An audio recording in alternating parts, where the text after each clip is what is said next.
বিসমিল্লাহির রহমানির রহিম। সুপ্রিয় দশম শ্রেণীর শিক্ষার্থীবৃন্দ, তোমাদের আজকের এই ভিডিও ক্লাসে সকলকে অনেক অনেক প্রীতি ও শুভেচ্ছা জানাচ্ছি। আমি মোহাম্মদ মোফাজ্জল হোসেন, সহকারী শিক্ষক, সৃষ্টি central school and college, Rajshahi.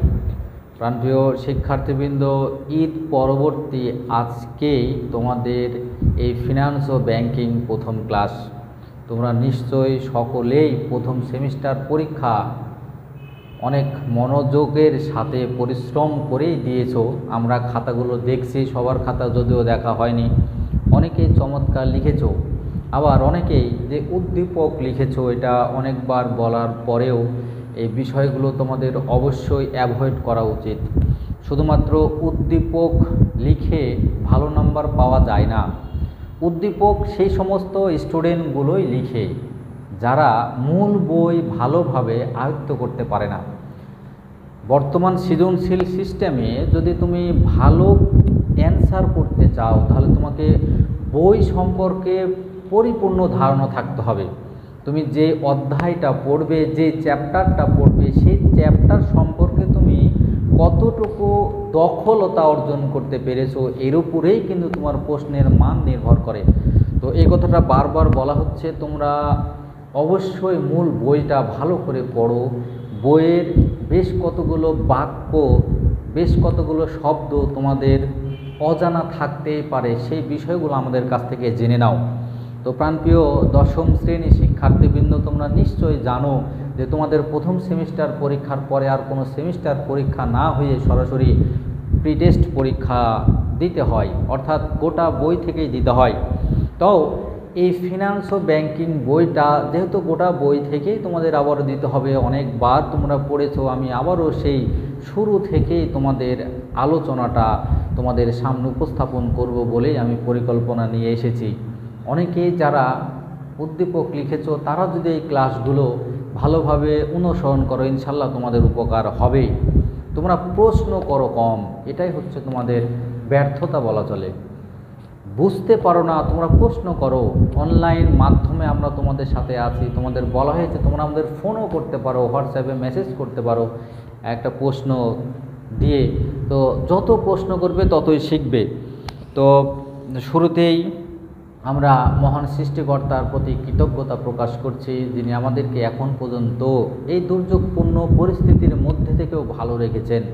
অবশ্যই তোমরা সৃষ্টিকর্তার যে বিধিবিধানগুলো রয়েছে সেগুলো 100% পালন করার চেষ্টা করবে। তো প্রাণপ্রিয় শিক্ষার্থীবৃন্দ, তোমাদের এই যে ফিনান্স ও ব্যাংকিং যে বইটা রয়েছে, এই বইটা মোট 13টা অধ্যায় নিয়ে রচিত, তবে দুই ভাগে বিভক্ত। একটা হচ্ছে ফিনান্স অংশ, অর্থায়ন অংশ, আর একটা হচ্ছে ব্যাংকিং অর্থ। এই যে দুইটা অংশ, এই অংশ থেকে মিনিমাম তিনটা করে তোমার মোট 60টা প্রশ্নের অ্যান্সার দিতে হয়। তো আমি দেখো আজকে তোমাদের সামনে যে প্রথম অধ্যায়টা রয়েছে, সংক্ষিপ্ত আকারে কিছু কথা আলোচনা করব। আর এই অধ্যায় থেকে কি কি বিষয়গুলো জানলে তুমি প্রশ্নের অ্যান্সার দিতে পারবে, সেটা নিয়ে তোমাদের সামনে নিশ্চয়ই একটু আলোচনা রাখব। আমাদের আজকের পাঠ শিরোনাম হচ্ছে অর্থায়ন ও ব্যবসায় অর্থায়ন। দেখো, অর্থায়নও একটা শব্দ, ব্যবসায় অর্থায়নও একটা শব্দ। অর্থ জড়িত কাজকেই কিন্তু আমরা অর্থায়ন বলছি। আমরা ব্যবসা বাণিজ্য করতে যেয়ে বা দৈনন্দিন জীবনে আমরা অনেকগুলো কাজ করে থাকি, যে সমস্ত কাজগুলোর সাথে অর্থ জড়িত, সেই অর্থ জড়িত কাজগুলোকে আমরা কিভাবে করলে সর্বাধিক সফলতা অর্জন করতে পারবো, এই সংক্রান্ত আলাপ আলোচনার নামই হচ্ছে ব্যবসায় অর্থায়ন। তোমরা নিশ্চয়ই জানো যে ব্যবসায় প্রতিষ্ঠানে, যেগুলো বৃহৎ আকারের ব্যবসায় প্রতিষ্ঠান, কোম্পানি, শিল্প প্রতিষ্ঠান, এ সমস্ত ব্যবসায় প্রতিষ্ঠানে প্রতিনিয়ত কোটি কোটি টাকার লেনদেন হয়ে থাকে। এই যে আর্থিক লেনদেনগুলো হচ্ছে, এই অর্থ সম্পর্কিত যে কাজগুলো, এই কাজগুলো কিভাবে করলে আমরা সর্বাধিক সুবিধা পেতে পারি, এই আলাপ আলোচনার নামই হচ্ছে তোমার অর্থায়ন। তাহলে মূল বিষয়টা নিশ্চয়ই তোমরা বুঝতে পেরেছো বাবা। 1 মার্কের সংজ্ঞায় পরীক্ষাতে কিন্তু থাকে অর্থায়ন বলতে কি বোঝো, কাকে বলে, অর্থায়ন কি। তো অর্থজড়িত যে কাজগুলো রয়েছে সেই কাজগুলোকে আমরা অর্থায়ন বলি। পাশে দেখো আরেকটা শব্দ লেখা আছে ব্যবসায় অর্থায়ন। তাহলে অর্থায়ন আলাদা একটা সংজ্ঞা, ব্যবসায় অর্থায়ন আলাদা একটা সংজ্ঞা, যদিও একটার সাথে আরেকটার মিল রয়েছে। তাহলে ব্যবসায় অর্থায়ন, আমরা যেহেতু কমার্সের স্টুডেন্ট, আমরা ব্যবসার দৃষ্টিকোণ থেকে যে কোনো বিষয় ব্যাখ্যা করার চেষ্টা করব। তাহলে ব্যবসা বাণিজ্যের যে সমস্ত কাজগুলোর সাথে অর্থ জড়িত, সেই অর্থ জড়িত কাজগুলো কিভাবে করলে সর্বাধিক সুবিধা অর্জন করা যাবে, অর্থাৎ আমার ব্যবসায়ের প্রয়োজনীয় পরিমাণ অর্থ কোথা থেকে সংগ্রহ করব, কিভাবে সংগ্রহ করব, এই সংগৃহীত অর্থগুলোকে কিভাবে কাজে লাগালে আমাদের সর্বাধিক সুবিধা অর্জিত হবে, এই সংক্রান্ত যে আলোচনা, তার নামই হচ্ছে ব্যবসায় অর্থায়ন। তো আশা করি তোমরা সংজ্ঞা দুইটা চমৎকারভাবে বুঝতে পেরেছো। যারা বিগত সময়েতে ফাঁকি দিয়েছো তারাও যদি আজকের পর থেকে আমার ক্লাসটা অনুসরণ করো, ইনশাল্লাহ তোমরা কিছুটা হলে শিখতে পারবে। আমি আবারও কিন্তু নতুন করে শুরু করলাম ঈদ পরবর্তী যে ক্লাস, আজকেই প্রথম ক্লাস। তো আশা করছি তোমরা নিয়মিত ক্লাসগুলো অনুসরণ করো। দেখো, তোমাদের কাজ হচ্ছে বাসায় বসে আমাদের ক্লাসগুলো দেখা, শোনা এবং আমরা যেটা বলছি সেটা করো। যে হোমওয়ার্কগুলো দিচ্ছি সেটা করবে, তোমাদের যে বইটা পড়তে বলছি সেটা পড়বে। বইটা পড়তে বসলে তোমার মনের মধ্যে প্রশ্ন তৈরি হবে যে এই বিষয়টা আমি জানলাম না। যারা প্রশ্ন করে তারা কিন্তু পড়ে, তো প্রশ্ন করলেই কিন্তু শিখতে পারবে। তাহলে দেখো, এই যে তোমাদের বইয়ের যে প্রথম অধ্যায়ের পড়া প্রথম পৃষ্ঠা এখানে লেখা আছে। আমি বলেছি তোমাদেরকে যে মূল জায়গাগুলো আমি ধরিয়ে দিব। যেমন এখানে লেখা আছে, বর্তমানে অর্থায়নকে ব্যবসায় ব্যবস্থাপনার সহায়ক প্রক্রিয়া হিসাবে ব্যবহার না করে মূল চালিকা শক্তি হিসাবে ব্যবহার করা হয়। এই প্রশ্নটা দেখো অনেক বিগত সালের পাবলিক পরীক্ষার কোশ্চেনে দেখবে এটা দেয়া থাকে যে একে সহায়ক প্রক্রিয়া না বলে আমরা মূল চালিকা শক্তি কেন বলছি, পাঠ্যপুস্তকের আলোকে বিশ্লেষণ করো, আলোচনা করো। এই প্রশ্নটা যখন তোমরা লিখতে যাও অ্যান্সারটা, তখন দেখা যাচ্ছে শুধুমাত্র উদ্দীপক লিখে রাখো। তাহলে এই প্রশ্নটার অ্যান্সার জানতে হলে তোমাকে অবশ্যই কেন একে মূল চালিকা শক্তি বলা হচ্ছে, ব্যবস্থাপনার সহায়ক না হয়ে মূল চালিকা শক্তি বলা হচ্ছে কেন। দেখো, এটা যদিও ভিডিও ক্লাস, আমি সংক্ষিপ্ত আকারে একটু বলি। এটা কেন, অর্থ ছাড়া কিন্তু আমার ব্যবসা বাণিজ্য চলতে পারে না, আমাদের দৈনন্দিন জীবন চলতে পারে না। একটা ব্যবসা যদি তুমি শুরু করতে চাও তাও অর্থের প্রয়োজন, এই ব্যবসাটা যদি পরিচালনা করতে চাও তাও অর্থের প্রয়োজন।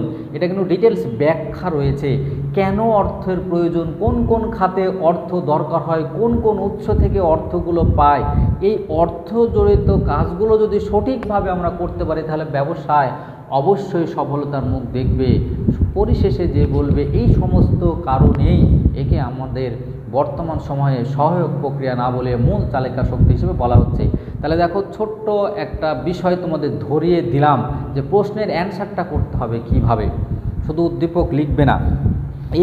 এই পৃষ্ঠায় আরও কিছু লেখা আছে। দেখো, অর্থায়ন তহবিল ব্যবস্থাপনা নিয়ে কাজ করে। তহবিল অর্থাৎ হচ্ছে টাকা, যে গচ্ছিত টাকা, সেই টাকাকেই তহবিল বলা হচ্ছে। তো অর্থায়ন তহবিল ব্যবস্থা নিয়ে কাজ করে কেন, এরকম একটা প্রশ্ন কিন্তু তোমাদের বইতে থাকে। আমি তোমাদের এবারের পরীক্ষাতে প্রশ্নগুলো উত্তরগুলো দেখে যেটা বুঝতে পেরেছি সেটা হচ্ছে অনেকেই তোমরা বই না বুঝে পড়েছো, কি চেয়েছে প্রশ্নে তোমার বইতে কে উল্লেখ আছে সেগুলো না বুঝে পড়ার কারণে কিন্তু তোমরা উদ্দীপক লিখে রেখেছো। যেমন অর্থায়ন তহবিল ব্যবস্থা নিয়ে কাজ করে, এই বইটা আমরা পাঠের মাধ্যমে অর্থ জড়িত কাজগুলো কিভাবে করা হয় এই বিষয়ে জ্ঞান লাভ করতে পারবো। তাহলে এখানে দেখো, অর্থায়ন তহবিল ব্যবস্থাপনা নিয়ে কাজ করে। আমাদের যে টাকা রয়েছে, তহবিল রয়েছে, এই তহবিলটা তো স্থির থাকে না, এটাকে কিন্তু নাড়াচাড়া করতে হয়, বিভিন্ন জায়গায় লাগাতে হয়, বিভিন্ন জায়গা থেকে সংগ্রহ করতে হয়। কি পরিমাণ লাগাতে হবে, অতিরিক্ত যেন না হয়, অবচয় যেন না হয়, এই সমস্ত বিষয়গুলো নিয়েই যেহেতু অর্থায়ন কাজ করে, তাহলে নিশ্চয় এটা সংক্ষিপ্ত আকারে বলাই যায় এটা তহবিল ব্যবস্থাপনা নিয়ে কাজ করে। তো এইভাবে তোমাদের বুঝতে হবে। এখানে অনেক এই ভিতরকার কিছু কিছু বাক্যগুলো রয়েছে, নৈমিত্তিক প্রশ্নগুলো তো না বোঝার কিছু না, এগুলো তোমাকে মুখস্থ করতে হবে, বই দাগিয়ে অবশ্যই পড়তে হবে, মুখস্থ করতে হবে, তাহলে বুঝতে পারবে। তো প্রাণপ্রিয় শিক্ষার্থীবৃন্দ, আমি মূল বইটা হাতে নিয়েছি এই কারণেই, আমার বইটা কিন্তু পর্যাপ্ত পরিমাণ দাগানো রয়েছে যে কোথায় বহু নির্বাচনী প্রশ্ন হতে পারে, কোথা থেকে তোমার সৃজনশীল প্রশ্ন হতে পারে, এগুলো তো তোমরা বইটা পড়লে বুঝতে পারবে। কোনো একটা অংশ যদি বুঝতে না পারো, আশা করি তোমরা আমার সঙ্গে অবশ্যই যোগাযোগ করবে। দেখো এই যে অর্থায়নের যেটা শ্রেণী বিভাগ আমরা বলি, সেটা হচ্ছে কোথায় কোথায় অর্থায়ন প্রক্রিয়াটা জড়িত, কোথায় কোথায় জড়িত আমাদের দৈনন্দিন জীবন থেকে শুরু করে এগুলোর উপর ভিত্তি করে এর শ্রেণী বিভাগ করা হয়েছে। যেমন এখানে বলা হয়েছে, দেখো পারিবারিক অর্থায়ন। আমরা নিশ্চয়ই জানি একটা পরিবারেও কিন্তু অর্থ জড়িত কাজ পরিচালিত হয়, অর্থ দিয়েই কিন্তু সব জায়গাতেই আমরা বিভিন্ন ধরনের কাজ সম্পাদন করে থাকি, একটা পরিবারেও এর ব্যতিক্রম নয়। তাহলে পারিবারিক অর্থায়ন বলতে কি বোঝো যদি সংক্ষিপ্ত আকারে বলা যায়, পরিবারের যে সকল কাজের সাথে অর্থ জড়িত, এই অর্থ জড়িত কাজগুলো কিভাবে করতে পারি, কিভাবে করলে আমার আয় বেশি হবে, ব্যয় আমাদের নিয়ন্ত্রণ করা যাবে, ব্যয়কে কমানো যাবে, টাকা সঞ্চয় করে রাখা যাবে, এই সংক্রান্ত আলোচনাকেই আমরা পারিবারিক অর্থায়ন বলে থাকি। অবশ্যই এটা তোমরা পড়বে। তারপরে দেখো তোমরা বইয়ে দাগানো আছে, দাগানো অংশগুলো অবশ্যই বহু নির্বাচনী ভিডিও ক্লাস সময় আমার পার হয়ে যাচ্ছে। সরকারি অর্থায়ন আমরা এটাও বলতে পারি সংক্ষিপ্ত আকারে, সরকারের যে সমস্ত কাজগুলোর সাথে অর্থ জড়িত, সেই অর্থ জড়িত কাজগুলোকেই আমরা সরকারি অর্থায়ন বলে থাকি। সরকারি অর্থায়নের মূল লক্ষ্যই কিন্তু হচ্ছে সমাজ কল্যাণ। ব্যবসায় প্রতিষ্ঠানের মূল লক্ষ্য যেমন মুনাফার্জন, সরকারি যে অর্থায়ন প্রক্রিয়া রয়েছে, তারা যে অর্থ জড়িত কাজগুলো করে থাকে, এই কাজগুলো করার মূল উদ্দেশ্য হচ্ছে সাধারণ মানুষের যেন কল্যাণ সাধিত হয়। এখানে এডিবির পূর্ণরূপ, এগুলো বিসিআইসি এর পূর্ণরূপ, এগুলো কোন ধরনের শিল্প প্রতিষ্ঠান, আইডিবি এর পূর্ণরূপ, এগুলো তোমাদেরকে খেয়াল রাখতে হবে। আমি বলেছি আজকে শুধুমাত্র দিক নির্দেশনামূলক একটা ক্লাস তোমাদের নিব আজকের পর থেকে, যে অধ্যায়ে কোন কোন বিষয়গুলো জানলে তোমরা ভালো কিছু করতে পারবে। যেমন এখানে আরও একটা ইম্পর্টেন্ট প্রশ্ন হচ্ছে পিপিপি, পাবলিক প্রাইভেট পার্টনারশিপ, এটা বলতে কী বুঝো, এর পূর্ণরূপ। তো এরপরে আমরা পড়ব আন্তর্জাতিক অর্থায়ন। আমরা জানি ব্যবসা বাণিজ্য দেশীয় হতে পারে, বৈদেশিক হতে পারে। যখন এক দেশের সাথে অন্য দেশের পণ্য আদান প্রদানের মাধ্যমে ব্যবসা বাণিজ্য পরিচালিত হয়, তখন তাকে আন্তর্জাতিক ব্যবসা বাণিজ্য বলা হয়। এই সমস্ত ব্যবসা বাণিজ্যের ক্ষেত্রেও কিন্তু অর্থ জড়িত কাজগুলো করতে হয়। এই অর্থ জড়িত কাজগুলোকে কিন্তু আমরা আন্তর্জাতিক অর্থায়ন বলি। অর্থাৎ আন্তর্জাতিক ব্যবসা বাণিজ্যে যে সমস্ত কাজগুলোর সাথে অর্থ জড়িত থাকে, এই অর্থ জড়িত কাজগুলো কিভাবে সম্পাদন করলে সর্বাধিক সুবিধা অর্জন করতে পারবো, এই সংক্রান্ত আলোচনাকেই কিন্তু আমরা আন্তর্জাতিক অর্থায়ন বলে থাকি। এখানে বহু নির্বাচনী প্রশ্ন যেগুলো পড়বে, বাংলাদেশ প্রধানত আমদানি নির্ভর দেশ, তারপরে এই ঘাটতি পূরণে প্রবাসী বাংলাদেশের পাঠানো অর্থ বা রেমিটেন্স বিশেষ ভূমিকা পালন করে, এটাও একটা সৃজনশীল প্রশ্ন। আমাদের দেশে যে আর্থিক ঘাটতি রয়েছে, এটা পূরণে যে বৈদেশিক যে মুদ্রা আমাদের দেশে আসে, যাকে রেমিটেন্স বলি, এটা বিশেষ ভূমিকা পালন করে কেন। এরপরে দেখো অব্যবসায় প্রতিষ্ঠানের অর্থ সংস্থান। আমরা জানি ব্যবসায় প্রতিষ্ঠান এবং অব্যবসায় প্রতিষ্ঠান, যারা পণ্য দ্রব্য ক্রয় বিক্রয় করে তাদেরকে বলা হয় ব্যবসায় প্রতিষ্ঠান, আর যারা পণ্য না ক্রয় করে শুধুমাত্র সেবা প্রদানের মাধ্যমে মুনাফা অর্জন করে তাদেরকে বলা হয় অব্যবসায় প্রতিষ্ঠান। যেমন হাসপাতাল, ক্লিনিক, ওকালতি, এই সমস্ত ব্যবসাগুলো। এই সমস্ত ব্যবসার যে সমস্ত কাজের সাথে অর্থ জড়িত, এই অর্থ জড়িত কাজগুলোকে কিন্তু অব্যবসায়ী প্রতিষ্ঠানের অর্থ সংস্থান বলা হয়। সর্বশেষ হচ্ছে ব্যবসায় অর্থায়ন। আমরা জানি যে ব্যবসা বাণিজ্যের বিভিন্ন ধরনের কাজগুলো সঠিকভাবে সম্পাদন করতে হলে অবশ্যই অর্থ জড়িত কাজগুলো দক্ষতার সাথে করতে হয়। এই দক্ষতার সাথে কাজ সম্পাদিত করার জন্য যে সমস্ত বিষয়গুলো জড়িত থাকে তাকেই কিন্তু আমরা ব্যবসায় অর্থায়ন বলে থাকি। তো প্রাণপ্রিয় শিক্ষার্থীবৃন্দ, নিশ্চয়ই বুঝতে পারছো মূল বইটা কিন্তু বেশি করে পড়তে হবে। এখানে আরেকটা পয়েন্ট লিখেছি, সেটা হচ্ছে গুরুত্ব। এই অর্থায়নের গুরুত্ব দরকার কি, আদৌ এর প্রয়োজন আছে কি, এই প্রশ্নটা কিন্তু তোমরা পরীক্ষাতে অনেকেই অ্যান্সার দিয়েছো চমৎকার। আমাদের বইতে যে পয়েন্ট দেওয়া আছে সেটা হচ্ছে ব্যবসায়িক মূলধন সংকট। ব্যবসা শুরুর সময় আমরা যা কিছু নিয়ে ব্যবসা শুরু করি তাকেই কিন্তু মূলধন বলে। এই মূলধনটা অনেকের থাকে না। তো কোথা থেকে পেতে পারি, কিভাবে পেতে পারি, কোন উৎস থেকে নিলে আমার সর্বাধিক সুবিধা হবে, এই সংক্রান্ত বিষয়গুলো আমরা এই অর্থায়ন প্রক্রিয়া থেকে জানতে পারি। সুতরাং এই মূলধনের সংকট অভাব পূরণে এটা গুরুত্বপূর্ণ ভূমিকা পালন করে। অনগ্রসর ব্যাংক ব্যবস্থা, সারা বিশ্বব্যাপী যে ব্যাংক ব্যবস্থা রয়েছে সেগুলো কিছুটা উন্নত কিছু সংখ্যায় রয়েছে যেগুলো অনুন্নত। এই অনুন্নত ব্যাংক ব্যবস্থাকে উন্নত করার জন্য সার্বিক কিন্তু পরামর্শ এই বইটা থেকে পাওয়া যায়। সুতরাং এই অনুন্নত ব্যাংক ব্যবস্থাকে, অনগ্রসর ব্যাংক ব্যবস্থাকে অগ্রসরমান করার জন্য এই অর্থায়নের গুরুত্ব রয়েছে। সর্বশেষ আরেকটা পয়েন্ট, স্বল্প শিক্ষিত উদ্যোক্তা যারা উদ্যোগ গ্রহণ করে তাদেরকে উদ্যোক্তা বলা হয়। একটা ব্যবসা প্রতিষ্ঠান আমি করতে চাচ্ছি কিন্তু আসলে আমার জ্ঞান নাই ব্যবসাটা করার মতো, অর্থ সংগ্রহের জন্য অর্থ জড়িত কাজগুলো সঠিকভাবে করার মতো আমার প্রয়োজনীয় পরিমাণ জ্ঞান নাই। এই স্বল্প শিক্ষিত উদ্যোক্তাদের জন্য এই বইটা কিন্তু সহায়কের ভূমিকা পালন করে থাকে। তো প্রিয় শিক্ষার্থীবৃন্দ, আজকে আর নয়, আশা করছি তোমরা খুব মনোযোগের সাথে আমার ক্লাসটা অনুসরণ করলে তোমরা মূল বই পড়বে, অবশ্যই মূল বই পড়বে। যাওয়ার আগে ছোট্ট একটা হোমওয়ার্ক দিতে চাই। তোমাদের মূল বইয়ের 1 থেকে যে 10 নম্বর পৃষ্ঠা রয়েছে, এই 10 নম্বর পৃষ্ঠা থেকে 15টা এসকিউ তৈরি করবে।